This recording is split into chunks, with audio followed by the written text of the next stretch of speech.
Et Raphaël, c'est aujourd'hui que les finances publiques passent au scanner parlementaire, élus locaux, Sécu, État, partenaires sociaux. Tout ce beau monde est convoqué à Bercy pour un nouveau comité d'alerte qui compte bien davantage que le précédent. Regardez où on en est. Ouais, le premier c'était au mois d'avril, c'était juste une mise en jambe, on devait ouvrir les cuisines, l'arrière-cuisine de Bercy, avait dit Amélie de Montchalin à l'époque. Là, on rentre dans le dur. C'est le deuxième comité d'alerte sur les finances publiques. L'objectif, c'est mesurer la gravité de la situation et du coup tester aussi la capacité du gouvernement Bayrou à redresser la barre des comptes publics. Et c'est pas le moment de se rater si on veut tenir les 5,4% de déficit cette année. On est au mois de juin, on est à la mi-année, plutôt. On n'a pas encore complètement une idée claire de la manière dont avancent les comptes publics. Et puis plus tard, c'est directement à l'automne. Là, ça devient trop tard.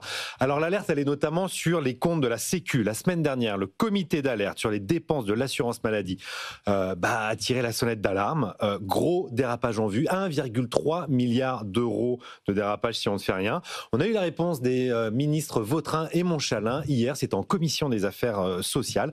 Elles feront 1,7 milliards d'euros d'économies, un tour de vis immédiat, et ça c'est plutôt positif. 1,7 c'est quand même déjà pas mal, mais oui. Alors il y a forcément quelqu'un qui va payer. Et oui, les professionnels de santé en premier lieu.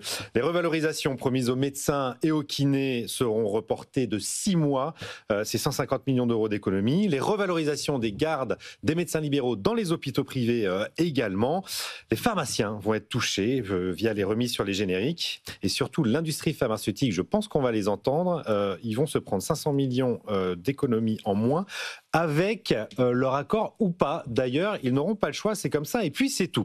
Il y avait une réserve de 1,1 milliard d'euros qui avait été mise de côté aussi en début d'année sur les dépenses d'assurance maladie. Eh bien, il va falloir piocher 700 millions dans cette réserve. Et même les taxis risquent de prendre un coup de frein. Mais là, on attend encore les arbitrages de Matignon.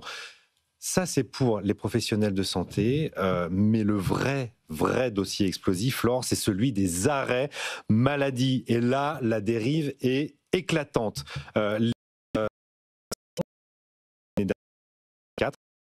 29% d'augmentation entre 2010 et 2019 et encore 28% depuis 2019. Cette année, c'est plus 7% d'augmentation rien que sur les 4 premiers mois de l'année sur les arrêts maladie. Et chose importante, la moitié, c'est les moins de 30 ans, ce qui est assez surprenant. Mais alors, qui abuse? Les moins de 30 ans, les médecins? Les médecins prescripteurs, surtout, et surprescripteurs, des médecins que connaît l'administration. Pourtant, ils sont au nombre de 7000, mais personne n'ose y toucher de peur d'une levée de bouclier syndicale. On sait que la moitié des arrêts longs ne sont pas justifiés et que les contrôles sont quasi inexistants. Il est donc temps de réagir. Alors cette semaine, l'assurance maladie a proposé un plan d'action, réduire de 20% les prescriptions des 500 médecins les plus généreux. Motif obligatoire, un formulaire sécurisé et surtout limiter les durées. 1 mois maximum après hospitalisation et 15 jours pour les arrêts de vie. Alors ce sont des propositions, l'exécutif ne les a pas encore endossées, mais c'est un début, on le voit, pour Bayrou, le redressement des comptes publics en tout cas ne sera pas une promenade de santé, mais la France est à découvert et la douloureuse arrive. En tout cas c'est clair, c'est plus sur la santé que sur les retraites qu'on va faire des économies. En tout cas c'est beaucoup plus sur la santé que sur l'État ou les collectivités locales dont on va étudier les comptes aujourd'hui à Bercy, c'est là que l'urgence réside, la santé.